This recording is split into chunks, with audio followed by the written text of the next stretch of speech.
Hi friends, ನಿಮ್ಮೆಲ್ಲರಿಗೂ ಕೂಡ ನಿಮ್ಮದೇ ಆಗಿರ್ತಕ್ಕಂಥ ಯೂಟ್ಯೂಬ್ ಚಾನಲ್ ಸ್ಟಡಿ ವಿತ್ ಪರಶುರಾಮ್ಗೆ ಸ್ವಾಗತ ಅಂತ ಹೇಳ್ತಾ SSLC ಜೀವಶಾಸ್ತ್ರದಲ್ಲಿ ಇಟ್ ಮೀನ್ಸ್ ಬಯಾಲಜಿಯಲ್ಲಿ ನಾವು ಫಿಕ್ಸ್ ಪ್ರಶ್ನೆ ಮತ್ತು ಉತ್ತರಗಳನ್ನು ಹಾಕ್ತಾ ಇದ್ದೀವಿ. ಇದಕ್ಕಿಂತ ಮುಂಚೆ ನಾವು ಫಿಸಿಕ್ಸಲ್ಲಿ ಹಾಕಿದ್ದೀವಿ, ಕೆಮಿಸ್ಟ್ರಿಯಲ್ಲಿನೂ ಕೂಡ ಹಾಕಿದ್ದೀವಿ. ಸೊ ಯಾರು ನೋಡಿಲ್ಲಲ್ಲ, ಎರಡು ಭಾಗನ ಕಮೆಂಟಲ್ಲಿ ಮತ್ತು ಡಿಸ್ಕ್ರಿಪ್ಷನ್ ಬಾಕ್ಸ್ನಲ್ಲಿ ಸಜೆಸ್ಟ್ ಮಾಡ್ತೀನಿ. 3 ಪಾರ್ಟನ್ನು ನೋಡಿದರೆ ಆರಾಮಾಗಿ ನೀವು ಒಂದು 50 ಮಾರ್ಕ್ಸ್ ಆದರೂ ಗ್ಯಾರಂಟಿಯಾಗಿ ಪಡಿತೀರಿ. ಮತ್ತು ಕ್ವಶನ್ಸ್ ಕೊಡ್ತಾ ಇದ್ದೀವಿ, ಸ್ಕೋರಿಂಗ್ ಪ್ಯಾಕೇಜ್ಗಳು ಬರ್ತಾ ಇದ್ದಾವೆ. ಇಂದು ನಾಳೆ ನಾಡದ್ದು ಇಟ್ ಮೀನ್ಸ್ ಶುಕ್ರವಾರ, ಶನಿವಾರ ಮತ್ತು ರವಿವಾರ ರಾತ್ರಿ 9 ಗಂಟೆಗೆ ಲೈವ್ ಕ್ಲಾಸ್ ಇರ್ತದೆ ಸೈನ್ಸಲ್ಲಿ. ಸೊ ನೀವು ಬಂದರೆ ಚೆನ್ನಾಗಿ ಅಲ್ಲಿ ರಿವಿಷನನ್ನು ಮಾಡ್ತೀವಿ, ಪ್ರಶ್ನೆಗಳು ಕೂಡ ನಿಮಗೆ ಸಿಗ್ತವೆ. ಫಸ್ಟ್ ಪ್ರಶ್ನೆ, ದ್ವಿತೀಯ ಸಂಶ್ಲೇಷಣೆ ಅಂದರೆ ಏನು? ಸೊ ದ್ವಿತೀಯ ಸಂಶ್ಲೇಷಣೆ ಕ್ರಿಯೆಯ ರಾಸಾಯನಿಕ ಸಮೀಕರಣ. ಹಸಿರು ಸಸ್ಯಗಳು ತಮ್ಮ ಆಹಾರವನ್ನು ತಾವೇ ಸಂಶ್ಲೇಷಣೆ ಮಾಡಿಕೊಳ್ಳುವ ವಿಧಾನವೇ ದ್ವಿತೀಯ ಸಂಶ್ಲೇಷಣೆ. ಇದರ ಸಮೀಕರಣ 6CO2 + 12H2O it gives to C6H12O6 + 6CO2 + 6H2O is the answer. Next, ಕೋಶೀಯ ಉಸಿರಾಟದ ಮೊದಲ ಹಂತದಲ್ಲಿ ಗ್ಲೂಕೋಸ್ ಅನ್ನು ಕೋಶದ್ರವ್ಯದಲ್ಲಿ ಯಾವ ಅಣುವಾಗಿ ವಿಭಜನೆ ಆಗ್ತದೆ?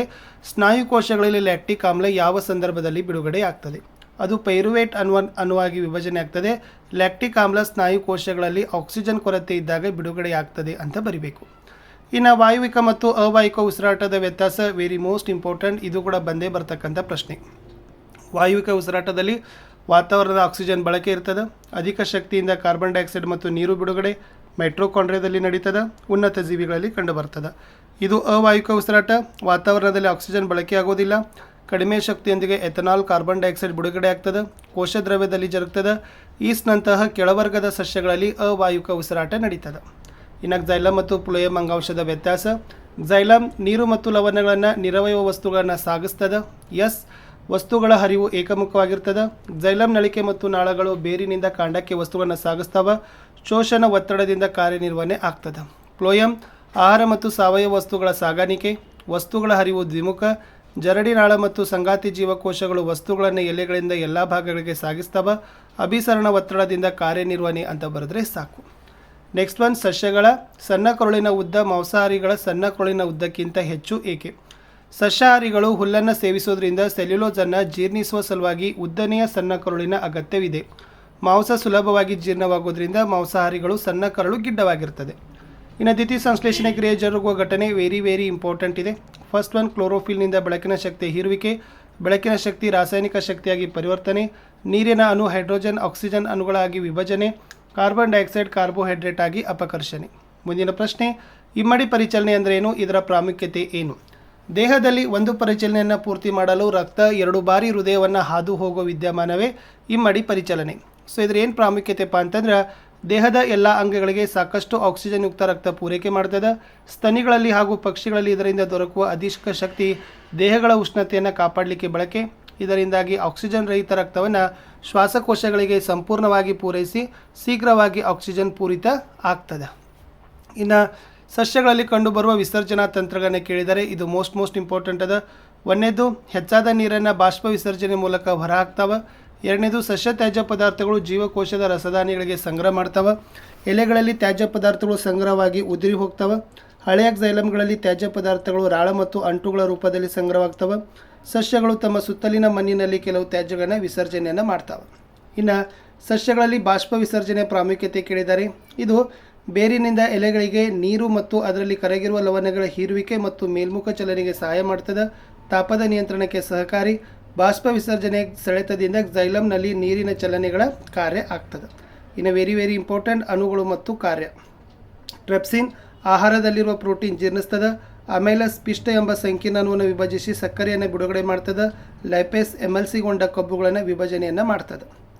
ಇನ್ನು ತೆರೆದ ಪತ್ರರಂಧ್ರ ಮತ್ತು ಮುಚ್ಚಿದ ಪತ್ರರಂಧ್ರದ ಚಿತ್ರ ಎರಡನ್ನೂ ಕೂಡ ನೋಡ್ಕೊಂಡೋಗಿ, ವೆರಿ ಮೋಸ್ಟ್ ಇಂಪಾರ್ಟೆಂಟ್. ಅದರ ಭಾಗಗಳು, ಇದು ನೆಫ್ರಾನ್ನ ರಚನೆ ಇತ್ತು. ನೆಫ್ರಾನ್ ರಚನೆ ಕೂಡ ನೀವು ಬೈಹೆಟ್ ಮಾಡಲೇಬೇಕು. ಇನ್ನು ಮಾನವನ ಹೃದಯದ ನೀಳಛೇದ ನೋಟ, ಹೃದಯದ ನೀಳಛೇದ. ಎಸ್, ನಿಯಂತ್ರಣ ಮತ್ತು ಸಹಭಾಗಿತ್ವದಲ್ಲಿ ಬರ್ತಕ್ಕಂಥದ್ದು ಫಸ್ಟ್ ಡೆಫಿನೇಷನ್ ಬೈಪೆಟ್ ಮಾಡಿರಿ. ಪರಾವರ್ತನೆ ಅಥವಾ ಪರಾವರ್ತಿತ ಪ್ರತಿಕ್ರಿಯೆ, ಪರಿಸರದಲ್ಲಿ ಉಂಟಾಗುವ ಯಾವುದೋ ಘಟನೆಗೆ ಪ್ರತಿಯಾಗಿ ವ್ಯಕ್ತವಾಗುವ ಹಠಾತ್ ಪ್ರತಿಕ್ರಿಯೆ. ಪರಾವರ್ತಿತ ಚಾಪ, ಪರಾವರ್ತನೆಯಲ್ಲಿ ಸಂಕೇತಗಳನ್ನು ಗುರಿಸುವ ಪ್ರಕ್ರಿಯೆ ಮತ್ತು ಅದಕ್ಕೆ ಪ್ರತಿಕ್ರಿಯಿಸುವುದರಲ್ಲಿ ಉಂಟಾಗುವ ಸಂಪರ್ಕ. ದ್ವಿತೀಯ ಅನುವರ್ತನೆ, ಸಸ್ಯದ ಭಾಗಗಳು ಬೆಳಕಿನಿಂದ ಪ್ರಚೋದನೆಗೆ ಒಳಪಟ್ಟು ಎಳೆಯ ಕಾಂಡಗಳು ಬೆಳಕಿನ ಕಡೆಗೆ ಬಾಗುವ ಹಾಗೂ ಬೇರುಗಳು ಬೆಳಕಿನಿಂದ ದೂರವಾಗಿ ಬಾಗುವ ವಿದ್ಯಮಾನ. ಗುರುತ್ವಾನುವರ್ತನೆ, ಭೂಮಿ ಅಥವಾ ಗುರುತ್ವ ಸೆಳೆತಕ್ಕೆ ಪ್ರತಿಕ್ರಿಯೆಯಾಗಿ ಚಿಗುರುಗಳ ಮೇಲ್ಮುಖ ಬೆಳವಣಿಗೆ ಅಥವಾ ಬೇರುಗಳ ಕೆಳಮುಖ ಬೆಳವಣಿಗೆ ಅಂತಲೂ ಕೂಡ ಬರೆದ್ರೆ ನಡೀತದೆ. ಇನ್ನು ಸಸ್ಯಗಳ ಬೆಳವಣಿಗೆಯನ್ನು ಉತ್ತೇಜಿಸುವ ಹಾರ್ಮೋನುಗಳು ಯಾವಪ್ಪ ಅಂದ್ರೆ ಆಕ್ಸಿನ್, ಜಿಬ್ಬರ್ಲಿನ್, ಸೈಟೋಕಿನಿನ್. ಪ್ರತಿಬಂಧಿಸುವ OB6. ಮೆದುಳಿನಲ್ಲಿ ಮೆಡುಲ ಏನು ಮಾಡ್ತದೆ, ರಕ್ತದ ಒತ್ತಡ, ಬಾಯಲ್ಲಿ ನೀರುವಿಕೆ, ವಾಂತಿಯಾಗುವಿಕೆ ಅಂತ ಅನೈಚ್ಛಿಕ ಕ್ರಿಯೆಗಳ ನಿಯಂತ್ರಣ. ಅನುಮಸ್ತಿಷ್ಕ ಐಚ್ಛಿಕ ಕ್ರಿಯೆಗಳ ನಿಖರತೆ, ದೇಹದ ಭಂಗಿ ಮತ್ತು ಸಮತೋಲನವನ್ನು ಕಾಪಾಡ್ತದೆ.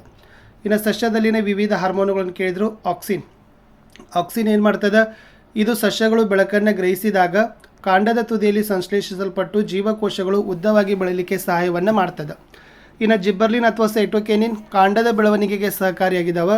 ಇವು ಸಾಮಾನ್ಯವಾಗಿ ಹಣ್ಣು ಮತ್ತು ಬೀಜಗಳಂಥ ತೀವ್ರ ಕೋಶ ವಿಭಜನೆಗೆ ಒಳಪಡುವ ಪ್ರದೇಶಗಳಲ್ಲಿ ಅತಿ ಹೆಚ್ಚಿನ ಸಾಂದ್ರತೆಯಲ್ಲಿ ಕಂಡುಬಂದು ಸಸ್ಯದ ಬೆಳವಣಿಗೆಯನ್ನು ಉತ್ತೇಜಿಸ್ತಾವೆ. ಇನ್ನು OB6 ಸಸ್ಯದ ಬೆಳವಣಿಗೆಯನ್ನು ಪ್ರತಿಬಂಧಿಸ್ತಾವೆ, ಎಲೆಗಳು ಬಾಡ್ತಾವೆ. ಇನ್ನು ಕೇಂದ್ರ ನರಯುವ ಮತ್ತು ಪರಿಧಿ ನರಯುವ ನಡುವಿನ ವ್ಯತ್ಯಾಸ, ಇದು ಮೋಸ್ಟ್ ಇಂಪಾರ್ಟೆಂಟ್ ಅದ. ಕೇಂದ್ರ ನರಯುವದಲ್ಲಿ ಏನಿದಾವೆ, ಮಿದುಳು ಮತ್ತು ಮೆದುಳು ಬಳ್ಳಿ. ಇದು ದೇಹದ ಎಲ್ಲ ಭಾಗಗಳಿಂದ ಮಾಹಿತಿಯನ್ನು ಸಂಗ್ರಹಿಸ್ತದೆ, ಸಂಯೋಜಿಸ್ತದೆ. ಪರಿಧಿ ನರಯುವದಲ್ಲಿ ಮಿದುಳು ಮತ್ತು ಮಿದುಳು ಬಳ್ಳಿಗಳಿಂದ ಹೊರಡುವ ನರಗಳನ್ನು ಒಳಗೊಂಡದ. ಇದು ಕೇಂದ್ರ ನರವ್ಯೂಹ ಮತ್ತು ದೇಹದ ಇತರ ಭಾಗಗಳ ನಡುವಿನ ಸಂವಹನಕ್ಕೆ ಅನುಕೂಲವನ್ನು ಮಾಡ್ತದೆ. ಇನ್ನು ಹಾರ್ಮೋನುಗಳಿದ್ದಾವೆ. ಪಿಟ್ಯುಟರಿ ಗ್ರಂಥಿ, ಥೈರಾಯ್ಡ್ ಗ್ರಂಥಿ, ಮೇದೋಜೀರಕ, ಅಂಡಾಶಯ, ವೃಷಣ, ಅಡ್ರಿನಲಿನ್. ಸೊ ಇದನ್ನು ವೆರಿ ಇಂಪಾರ್ಟೆಂಟ್, ಇದನ್ನು ಬಾಯ್ಪಟ್ ಹಾಕ್ರಿ. ಇನ್ನು ಮಾನವನ ಮೆದುಳಿನ ರಚನೆ ಕೇಳಿದ್ದಾರೆ, ಸೊ ಅದು ಕೂಡ ನಿಮಗೆ ಬರಬೇಕು. ಅಲೈಂಗಿಕ ಸಂತಾನೋತ್ಪತ್ತಿ ನೋಡಿ, ಲಿಂಗಾಣುಗಳ ಸಂಯೋಜನೆ ಇಲ್ಲದೆ ಮರಿಜೀವಿಗಳು ಉಂಟು ಮಾಡೋದು ಅಲೈಂಗಿಕ ಸಂತಾನೋತ್ಪತ್ತಿ. ಹಾಗಾದ್ರೆ ಸಂತಾನೋತ್ಪತ್ತಿ ವಿಧ ಮತ್ತು ಜೀವ ಹೆಸರು ಇದು ಇಂಪಾರ್ಟೆಂಟ್ ಅದ. ಎಸ್, ದ್ವಿವಿದಳನ ಬ್ಯಾಕ್ಟೀರಿಯಾ ಅಮೀಬಾ ಲಿಶ್ಮೇನಿಯಾ, ಬಹುವಿದಳನ ಪ್ಲಾಸ್ಮೋಡಿಯಂ, ತುಂಡರಿಕೆ ಸ್ಪೈರೋಗೈರಾ, ಮಗ್ಗುವಿಕೆ ಹೈಡ್ರಾ ಈಸ್ಟ್ ಮತ್ತು ಬ್ರೆಯೋಫಿಲಮ್, ಪುನರುತ್ಪಾದನೆ ಹೈಡ್ರಾ ಮತ್ತು ಪ್ಲನೇರಿಯಾ, ಬೀಜಾಣುಗಳ ಉತ್ಪಾದನೆ ರೈಜೋಪಸ್.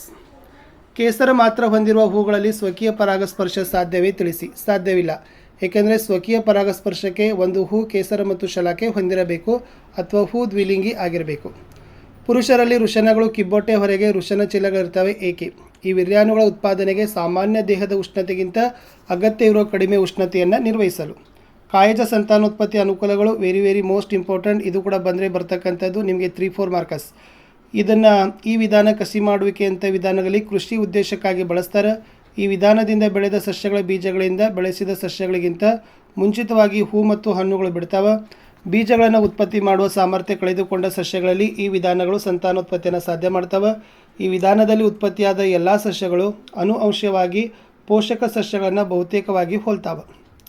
ಇನ್ನು ನಿಷೇಚನ ನಂತರ ಹೂವಿನಲ್ಲಾಗುವ ಬದಲಾವಣೆ, ಇದು ಕೂಡ ಇಂಪಾರ್ಟೆಂಟ್ ಅದ. ಎಸ್, ನಿಷೇಚನದ ನಂತರ ಅಂಡಾಣುವಿನ ಒಳಗೆ ಯುಗ್ಮಜವು ಹಲವು ಬಾರಿ ವಿಭಜನೆ ಹೊಂದಿ ಭ್ರೂಣವನ್ನು ಉಂಟು ಮಾಡ್ತದೆ.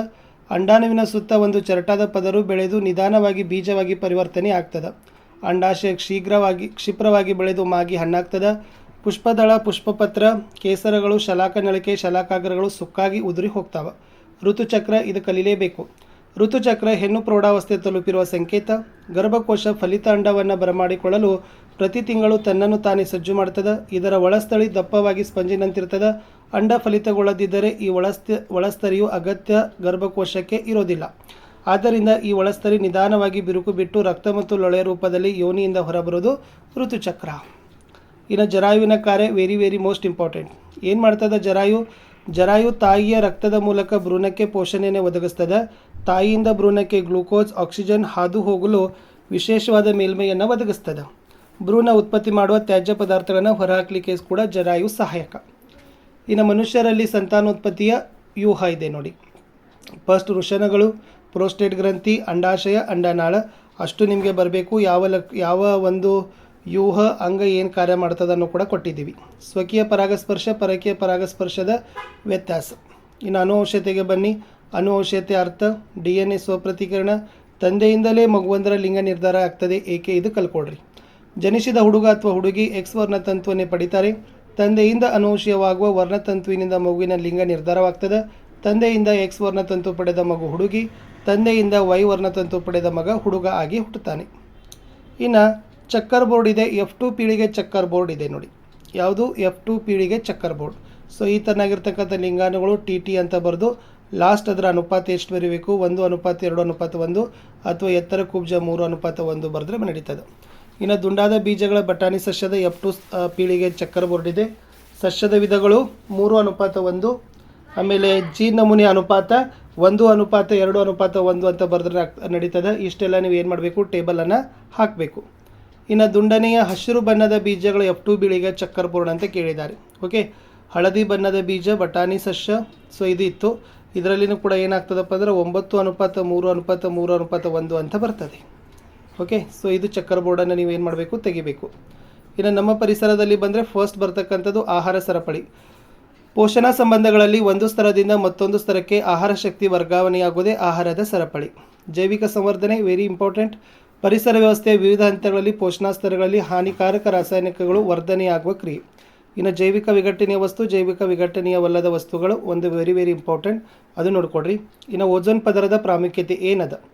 ಆಮೇಲೆ ಒಂದು ಆಹಾರ ಸರಪಳಿಯಲ್ಲಿ ಯಾವ ಪೋಷಣಾ ಸ್ತರದಿಂದ ಜೀವಿಗಳು ಜೈವಿಕ ಸಂವರ್ಧನೆಯಿಂದ ಹೆಚ್ಚು ತೊಂದರೆಗೆ ಒಳಗಾಗ್ತಾರೆ, ಏಕೆ. ಲಾಸ್ಟ್ ಓಝೋನ್ ಪ್ರಮಾಣ ಕುಸಿತಗೊಳ್ಳಲು ಕಾರಣ ಏನು ಅಂತ ಕೇಳಿದ್ದಾರೆ. ಓಕೆ, ಶಿಥಿಲೀಕರಣ, CFCಗಳ ಬಳಕೆ ಅನ್ನೋದನ್ನು ನೀವೇನು ಮಾಡಬೇಕಾಗಿತ್ತಪ್ಪ ಅಂದರೆ ಬರಿಬೇಕು.